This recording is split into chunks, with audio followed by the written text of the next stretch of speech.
নমস্কার বন্ধুরা। পয়লা বৈশাখের আগে সরকারি কর্মীদের কিন্তু আরও 6 ধরনের ভাতা বাড়তে চলেছে। অর্থাৎ ডিএ ছাড়াও কিন্তু আরও 6 ধরনের ভাতা বাড়তে চলেছে, যেটা কিন্তু এই খবরটা আসছে কিন্তু কেন্দ্রীয় সরকারের তরফ থেকে। তো সমস্ত কিছু এই ভিডিওতে আলোচনা করব। ভিডিওটি অবশ্যই শেষ পর্যন্ত দেখবেন এবং এই ধরনের ইনফরমেটিভ ভিডিও পাওয়ার জন্য চ্যানেলটি অবশ্যই আপনি সাবস্ক্রাইব করে রাখতে পারেন। তো চলুন শুরু করি।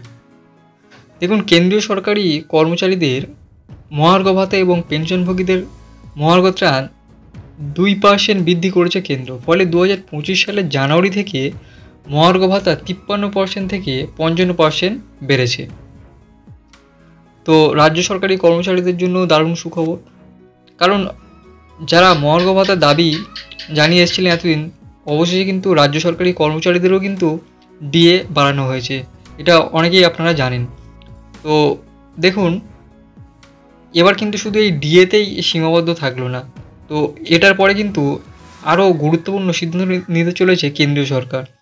কারণ দেখুন, মোট এক ধাক্কায় 6 ধরনের ভাতা বৃদ্ধি করেছে নরেন্দ্র মোদী সরকার। অর্থাৎ কেন্দ্রীয় সরকার থেকে কিন্তু 6 ধরনের ভাতা বৃদ্ধি করার কথা জানানো হয়েছে। তো ইতিমধ্যে কিন্তু বিজ্ঞপ্তি করে দিয়েছে।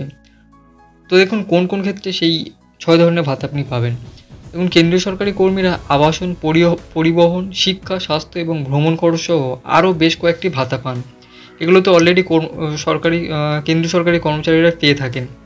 এবার আরও যে 6টি ভাতা চালু করা হলো সেটা হলো, দেখুন, শিশু শিক্ষা ভাতা, ঝুঁকি ভাতা, নাইট ডিউটি অ্যালাউন্স, ওভারটাইম ভাতা, সংসদ সহায়কদের জন্য বিশেষ ভাতা এবং প্রতিবন্ধী মহিলাদের জন্য শিশু যত্নের জন্য বিশেষ ভাতা। অর্থাৎ এই মোট 6 ধরনের ভাতা কিন্তু বাড়ানো হয়েছে।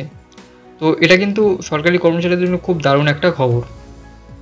আচ্ছা, এরপর দেখুন, কেন্দ্রীয় সরকারি কর্মচারীদের নাইট ডিউটি অ্যালাউন্স বাড়ানোর সিদ্ধান্ত নিয়েছে সরকার। প্রতি মাসে এর ঊর্ধ্বসীমা 43,600 টাকা করা হয়েছে। এবার আসা যাক রিস্ক অ্যাকাউন্টস বা ঝুঁকি ভাতার ব্যাপারে। জানা গিয়েছে এবার এই ভাতার ক্ষেত্রেও সংশোধন করেছে মোদী সরকার। অর্থাৎ যে আপনাদের ঝুঁকি ভাতা আছে, অর্থাৎ রিস্ক অ্যাকাউন্টস, এখানেও কিন্তু আপনাদের ভাতা বাড়ানোর কথা সংশোধন করেছে। তো এরপর আছে শিশুদের শিক্ষা ভাতা। অর্থাৎ বড় 2 সন্তানের জন্য এই ভাতা দাবি করা যেতে পারে। অর্থাৎ আপনি যদি